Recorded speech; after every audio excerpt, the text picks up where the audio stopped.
एक दफ़ा मैं नाम नहीं लूँगा, मैं एक लाहौर के पब्लिशर के पास गया और मैंने कहा ये कलाम है तो मैं चाहता हूँ, मेरे वसाइल नहीं हैं, आप शाया कर दें, इस पर आपको जो भी रियलिटी वगैरह मिलेगी वो आप कमा लें। उन्होंने मेरा एक एक वर्क देखते रहे, कह रहे वाह भाई वाह, कमाल, क्या बात है, क्या बात है, बहुत खूबसूरत, बहुत आला। मुझे लगा कि मेरी बात बन जाएगी। सारा देखने के बाद कहने लगे भाई क्या कमाल की शायरी है भाई, कितने पैसे लेंगे इसके।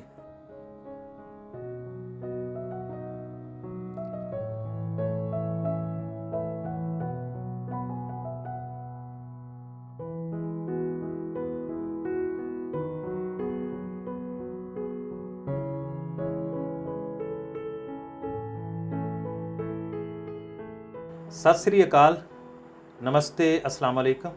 आप देख रहे हैं इंडोज टीवी ऑस्ट्रेलिया और मैं हूं आपका मेज़बान वारिस अली वारिस। प्रोग्राम अदबी रंग में आपको खुश आमदीद कहता हूं। ये प्रोग्राम मैं फैसलाबाद पंजाब पाकिस्तान से लेकर हाजिर होता हूं और ये मेरा प्रोग्राम हफ्तावार होता है। इस प्रोग्राम में अक्सर व बेशतर अदबी शख्सियात मेहमान होती हैं। इसी सिलसिला में आज जो हमारी मेहमान शख्सियत हैं ये बिल्कुल एक इनफरादी शख्सियत हैं, एक मुनफरद लबो लहजा रखते हैं, शायरी में बाकमाल शायर हैं।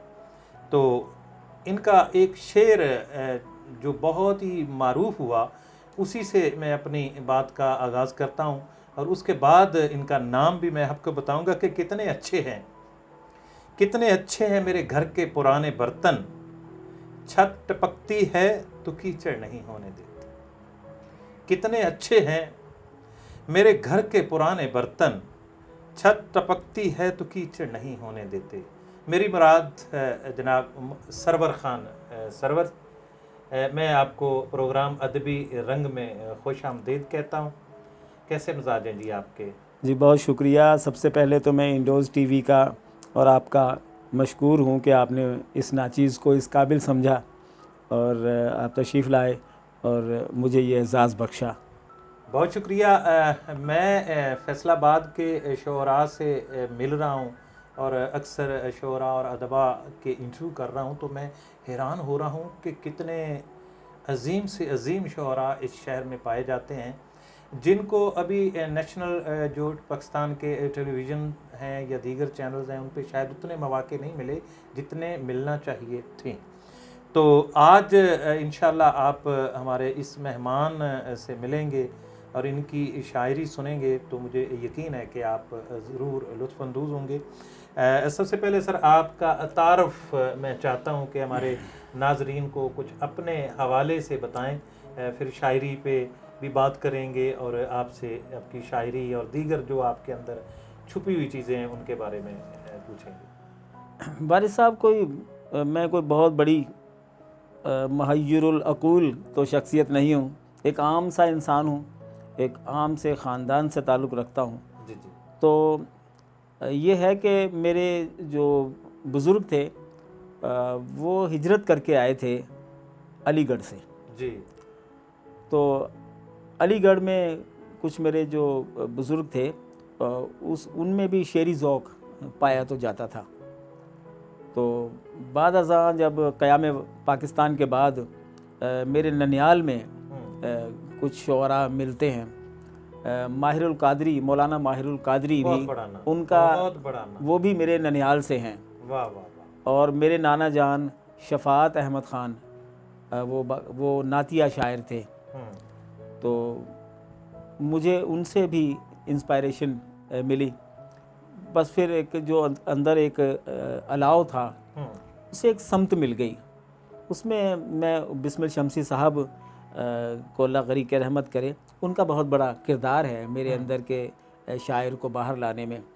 और उनके बाद फिर जो फ़नी रमूज़ हैं उनसे मुझे आशनाई सैयद कमर अशरफ साहब ने भी बहुत ज़्यादा करवाई। तो मैं इन दोनों बुज़ुर्गों के लिए हमेशा दुआगो रहता हूँ। माशाल्लाह। तो कितना अरसा हो गया है आपको शेर व अदब में आए हुए? मैं वारिस साहब 1980 में अदबी दुनिया में वारिद हुआ। तो और मैंने पहला मुशायरा हज़रत शौक़ इरफ़ानी मरहूम, जिनका चिन्योट बाज़ार में डेरा हुआ करता था, दफ्तर हुआ करता था, और आपको मेरी तरह ये 80 और 90 की दहाई के जो लोग हैं, ये आपको अक्सर उनमें से ऐसे लोग मिलेंगे जो कहेंगे कि हमने आगाज़ किया शौक़ इरफ़ानी साहब के डेरे से। तो एक हातिम भट्टी साहब का डेरा होता था नड़वाले चौक में, पंजाबी अदबी महाज का, और एक शौक़ इरफ़ानी साहब का। तो बहुत सारे उस बैच के जो लोग हैं, हमारे बैच के, उन्होंने इन्हीं जगहों से आगाज़ किया।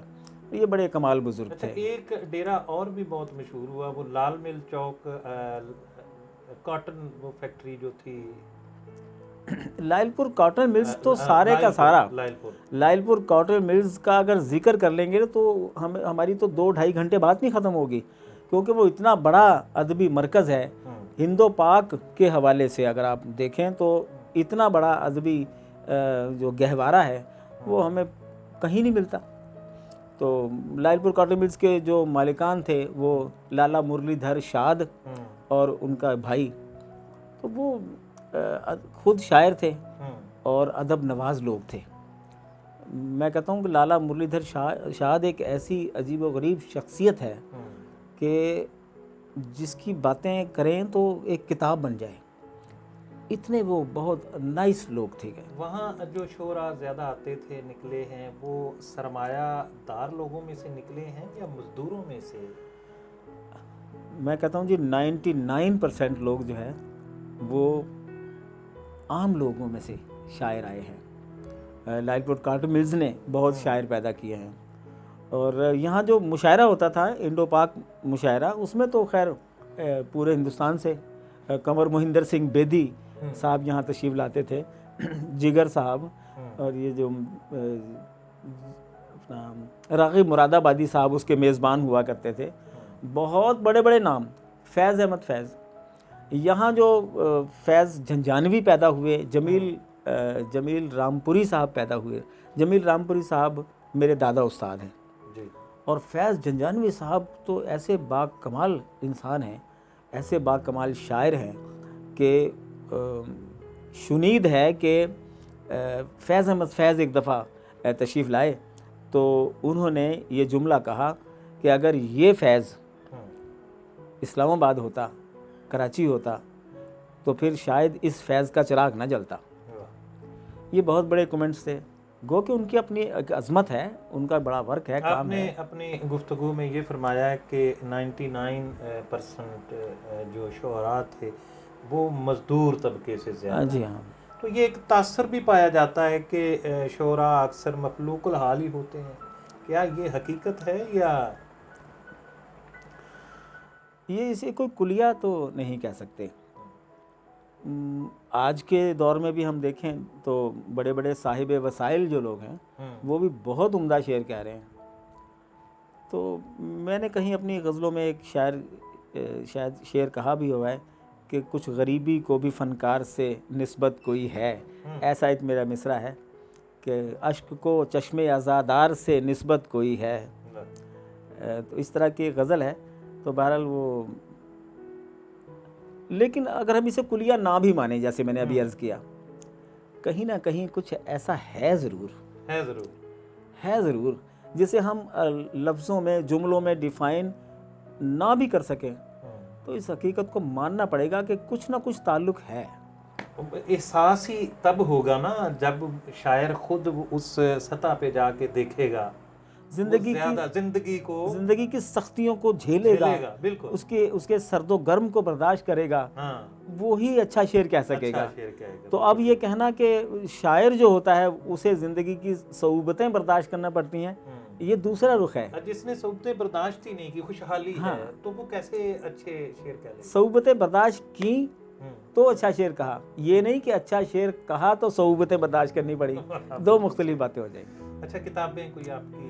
मेरी तो 80 की दहाई से आप शेर कह रहे हैं। इस हवाले से मैं थोड़ा सा बड़े ना अफसोस वाक़या हुआ। नहीं जी, मैं अफसोस के साथ मुझे कहना पड़ता है कि अब तक तो मेरी 50 किताबें भी आ सकती थी, 40 आ सकती थी, लेकिन ना बस बदकिस्मती कहें या रज़ाए इलाही कहें, मतलब मैं एक कभी भी साहिब वसाइल नहीं रह सका।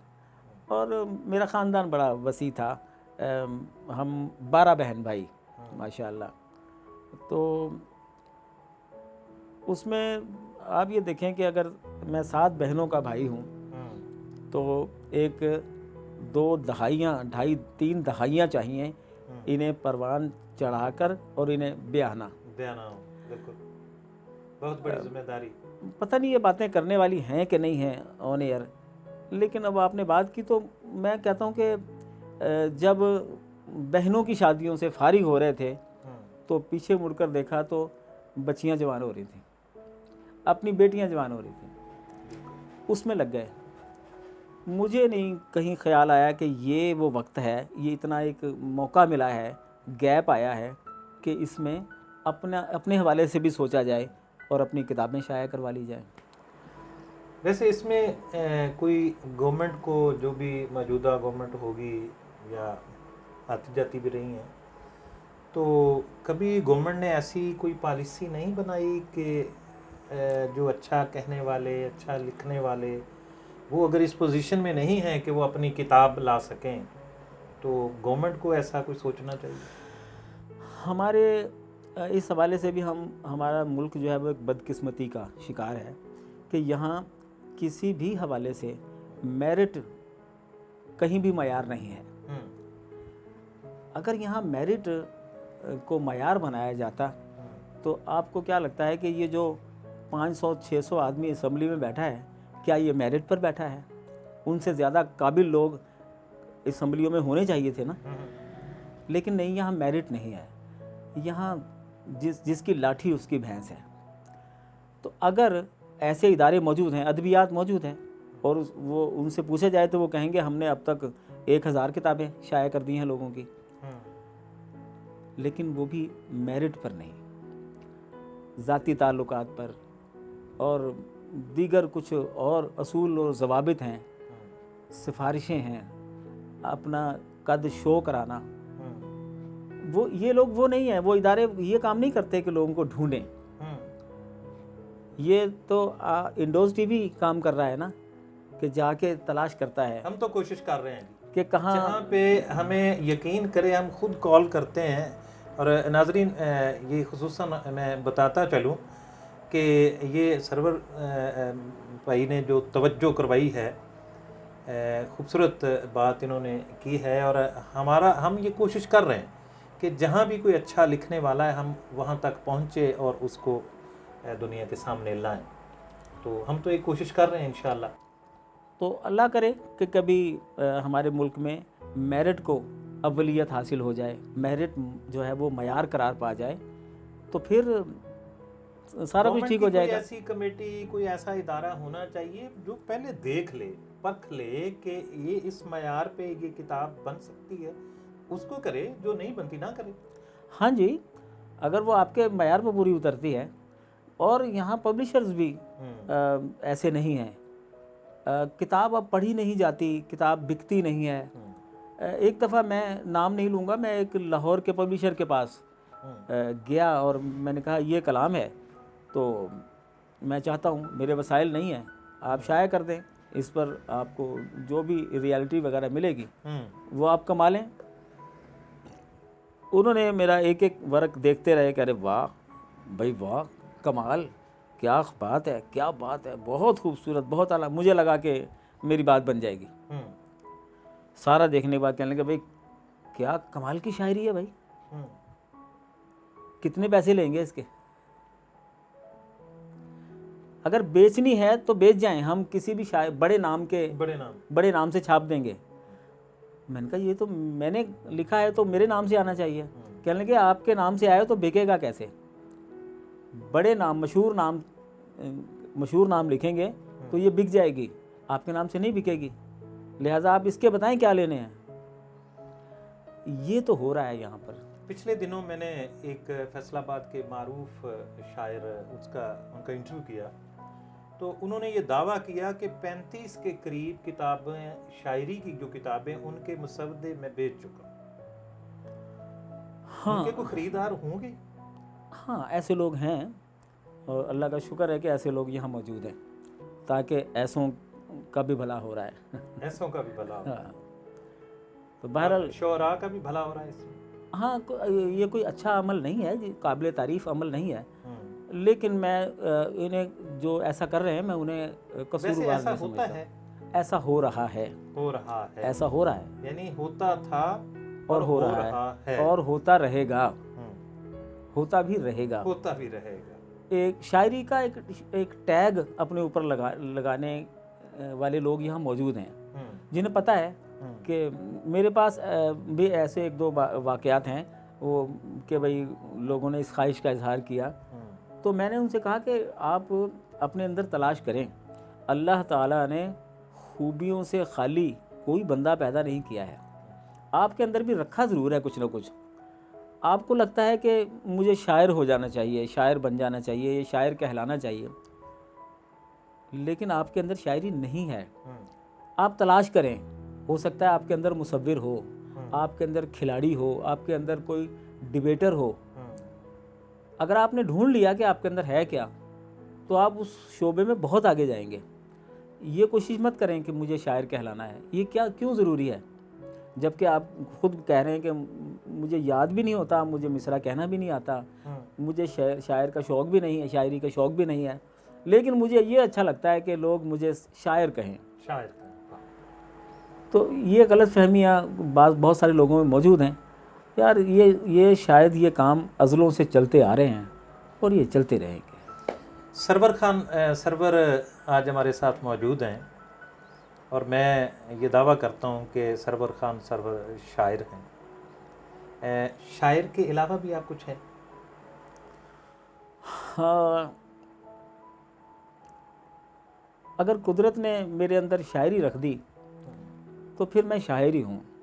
बाकी घरेलू और समाजी जिम्मेदारियाँ होती हैं। मैं एक बाप हूँ, एक बेटा हूँ, एक भाई हूँ, एक शौहर हूँ।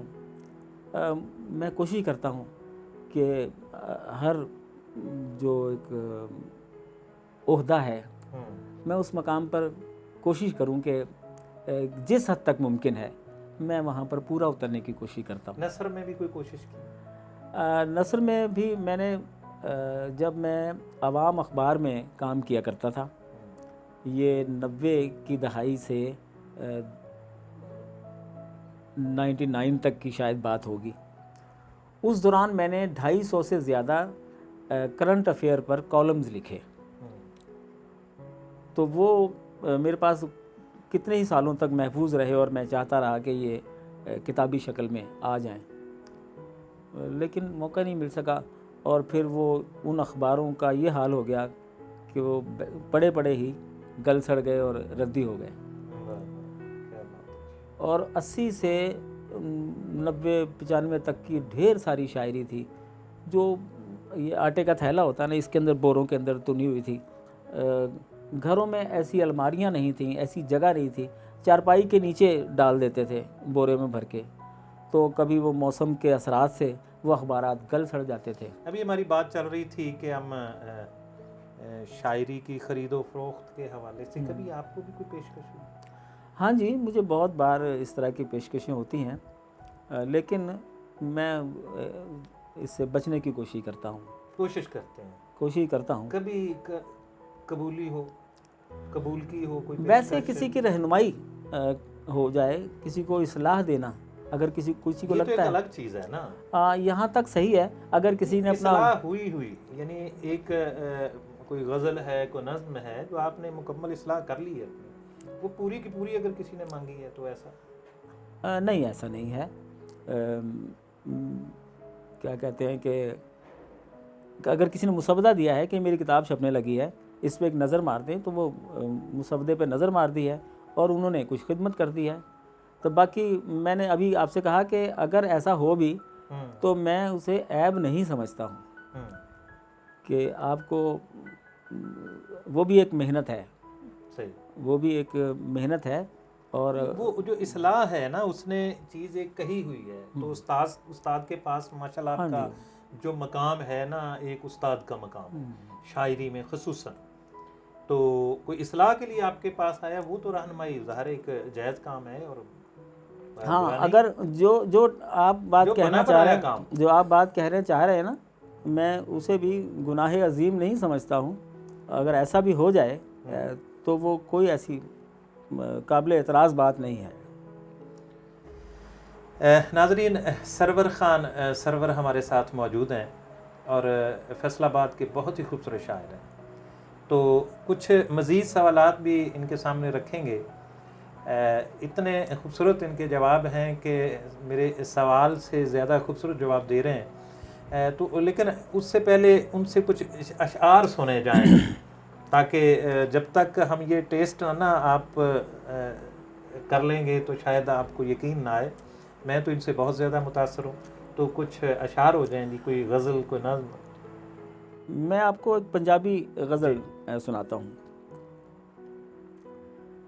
रब ने साडे लेखां दे विच है सन दूरियां लिखियां। वाह, रब ने साडे लेखां रब ने साडे लेखां दे विच है सन दूरियां लिखियां। ओने आखरी खत विच एवें 100 मजबूरियां लिखियां। वाह वाह वाह वाह। ओने आखरी खत विच एवें 100 मजबूरियां लिखियां। धी दे सिर साईं दी लम्मी उमर नहीं रब तो मंगी। क्या बात। धी दे सिर साईं दी लम्मी उमर नहीं रब तो मंगी। विद्या करदियां उंज ते प्यो ने शर्तां पूरियां लिखियां। वाह। ते साडा जुर्म गरीबी है या हौले बख्त ने साडे। साडे ਲਈ ने सब दियां अखां दे विच घूरियां लिखियां। क्या बात। साडे ਲਈ ने सब दियां अखां दे विच घूरियां लिखियां। ते ਕੰਨ पड़वाए जोग कमाया वरियां डंगर चारे। ਕੰਨ पड़वाए जोग कमाया वरियां डंगर चारे। ਐਵੇਂ ਤੇ ਨਹੀਂ ਰਾਂਝੇ ਲੇਖੀ ਰੱਬ ਨੇ ਚੂਰੀਆਂ ਲਿਖੀਆਂ। वाह वाह वाह वाह। ਐਵੇਂ ਤੇ ਨਹੀਂ ਰਾਂਝੇ ਲੇਖੀ ਰੱਬ ਨੇ ਚੂਰੀਆਂ ਲਿਖੀਆਂ। ਤੇ ਸਰਵਰ ਸਾਨੂੰ ਆਪਣੇ ਰੱਬ ਦੀ ਪੋਰਾ ਸਮਝ ਨਹੀਂ ਆਉਂਦੀ। ਸਰਵਰ ਸਾਨੂੰ ਆਪਣੇ ਰੱਬ ਦੀ ਪੋਰਾ ਸਮਝ ਨਹੀਂ ਆਉਂਦੀ। ਜ਼ੇਨ ਨਵਾਬੀ ਦਿੱਤੇ ਲੇਖਾਂ ਵਿੱਚ ਮਜ਼ਦੂਰੀਆਂ ਲਿਖੀਆਂ। हाय हाय हाय हाय, वाह वाह वाह वाह। ज़ेन नवाबी जीते, क्या बात है, क्या बात है। बहुत शुक्रिया जी। सरवर ख़ान सरवर आज हमारे मेहमान हैं और मैं मुझे मालूम हुआ है कि आपकी जो मादरी ज़बान, जिस तरह आपने अलीगढ़ का तस्करा किया है, उर्दू है। जी जी, आपका उर्दू ज़बान से ताल्लुक़ है और आपने इतनी खूबसूरत पंजाबी गज़ल जो इरशाद फरमाई है। तो मादरी ज़बान जो हमारी पंजाबी है, इसके बारे में और उर्दू के बारे में आपकी राय क्या है कि किस में आपको ज़्यादा आसानी होती है, अपनी मादरी ज़बान उर्दू में या पंजाबी? मैं अगर आपसे ये कहूँ ना कि ठीक है, मेरे बुज़ुर्गों की ज़बान उर्दू थी, वो वहाँ से उर्दू बोलते हुए यहाँ आए। चूँकि मेरा जन्म इस धरती पर हुआ है और मैं इस पंजाब में पैदा हुआ और पंजाब का अनाज खाता हूँ, तो मेरे अंदर जो खूबू है वो पंजाब की है। मेरा मिजाज पंजाब का है। मैं पंजाब की हवाओं में सांस लेता हूँ, पंजाबी ज़ुबान से मोहब्बत करता हूँ। और पंजाबी ज़ुबान पर अगर आप टेक्निकल लिहाज से भी गौर करें, आप देखेंगे कि इतनी खूबसूरत ज़बान, आप इसे किसी भी ज़बान के मुकाबले पर रख दें, ये ज़बान अपना आप मनवा कर रहेगी। पंजाबी ज़ुबान बहुत बलीग, बहुत फसीह ज़बान है। मैं इससे किसी दूसरी ज़बान को छोटा नहीं कर रहा, मैं अपने इलाके की ज़बान की तारीफ़ कर रहा हूँ कि ये बहुत खूबसूरत ज़बान है। इसमें बेशुमार मौक़े ऐसे आते हैं कि बहुत सारी बोलियाँ हम ऐसी बोलते हैं कि जिसका दुनिया की किसी दूसरी ज़बान में आप तर्जुमा ही नहीं कर सकते। क्या बात है, क्या बात है।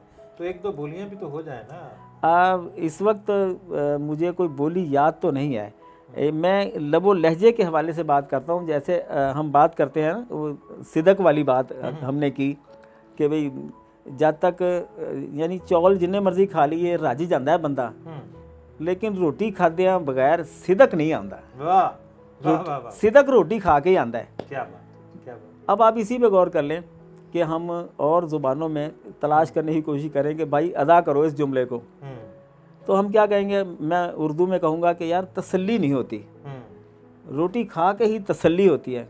यहाँ तसल्ली और सिदक बहुत फासला है। तो ये इस ज़ुबान की बहुत सारी ऐसी खूबसूरतियाँ हैं, और ये मैं इस ज़ुबान को कहता हूँ कि ये ज़ुबान, पंजाबी ज़ुबान अपनी ग्रामर पर नहीं खड़ी हुई, ये अपने पंजाबी जो कल्चर है ये और पंजाबी बोलने वाले हैं, और पंजाबी बोलने वाले, सदियों पुरानी ज़ुबान है।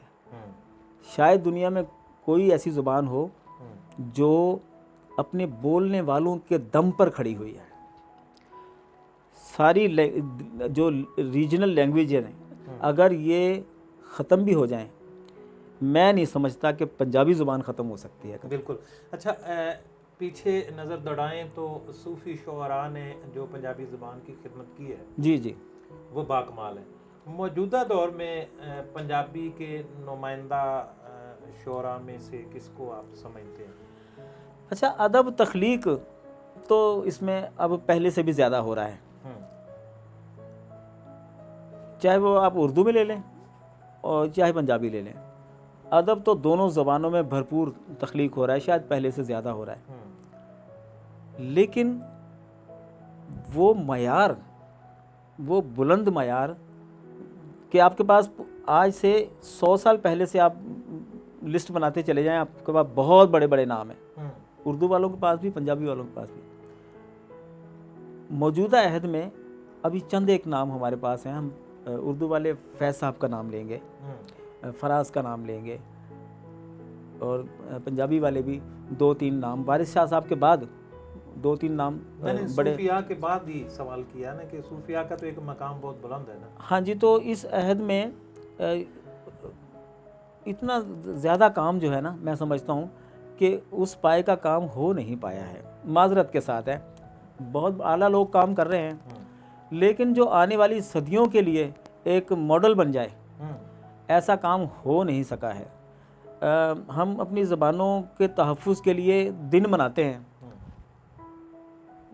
पंजाबी वाले भी, उर्दू वाले भी। इसे जी कौमी ज़बान होना चाहिए, इसे सरकारी ज़बान होना चाहिए। हर आदमी अपनी ज़बान के हकूक़ मांगता है, लेकिन हम ज़बानों को टेक्निकल हवाले से मजबूत करने में कामयाब नहीं हो सके हैं। हम ग्रामर नहीं इसकी दे सके। हम पंजाबी के हवाले से अभी तारीफ़ी बात कर रहे थे, और हम कह रहे हैं कि बहुत बड़े बड़े नाम मौजूद हैं, लेकिन क्या हमने पंजाबी अरूज़ बना लिया है? आज भी अगर हम फेलुन पर ही परख रहे हैं, अरबी और फ़ारसी का अरूज़ इस्तेमाल कर रहे हैं, तो फिर ये हमारी एक खामी है। ये उर्दू वाले भी अरबी और फ़ारसी के ही अरूज़ को इस्तेमाल करके फेलुन, फ़ऊलुन, मफ़ाइलुन। तो इल्ज़ाम नहीं ना दिया जा सकता कि उर्दू निकली वहाँ से है, वो ठीक है, सारी ज़बानों में से मिक्स। ठीक है, आपने इसे बरी ज़िम्मा करार दे दिया, तो फिर बात आ गई कि फिर हमने पंजाब वालों ने अब तक इसका उरूज़ क्यों नहीं बना सके।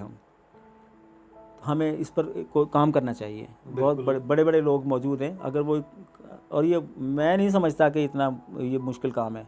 आप यकीन जाने कि मैं अगर सर जोड़ के बैठ जाऊं, हम 1-2 लोगों की टीम बनाकर, मैं तो कुछ ना कुछ हो सकता है। पंजाबी अरूज़ हम सामने ला सकते हैं। बिल्कुल, और होना भी चाहिए।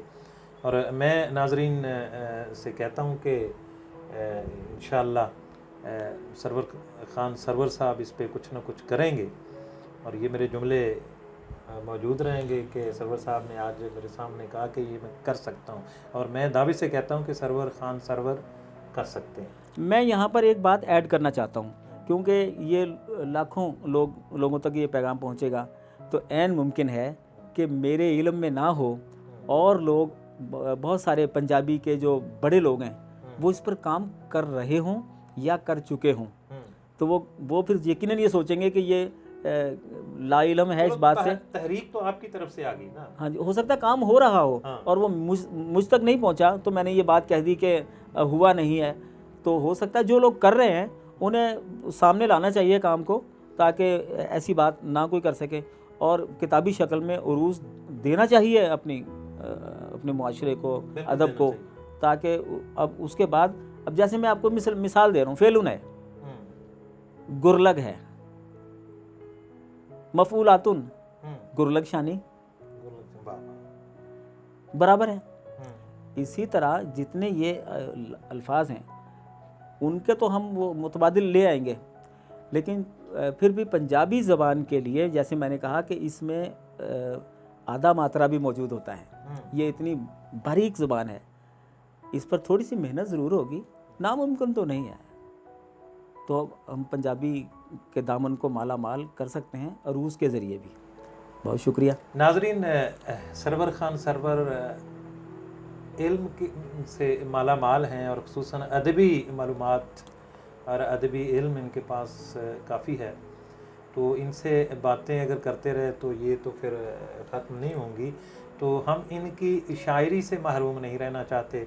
तो मैं गुजारिश करूँगा कि कोई और उर्दू में से हमें कुछ सुना दें। पंजाबी के आपने बहुत खूबसूरत गज़ल सुनाई है, तो उर्दू की भी हो जाए। हम नहीं कुछ भी मगर पासे अदब रखते हैं, हम नहीं कुछ भी, हम नहीं कुछ भी मगर पासे अदब रखते हैं। वाह हाथ खाली हैं तो क्या नामो नसब रखते हैं, वाह जी वाह, वाह हाथ खाली हैं तो क्या नामो नसब रखते हैं। हम हैं नाकाम मोहब्बत तो कोई बात नहीं, वाह, हम हैं नाकाम मोहब्बत तो कोई बात नहीं। एक दो ज़ख्म तो इस उम्र में सब रखते हैं, क्या बात है, क्या बात, एक दो ज़ख्म तो इस उम्र में सब रखते हैं।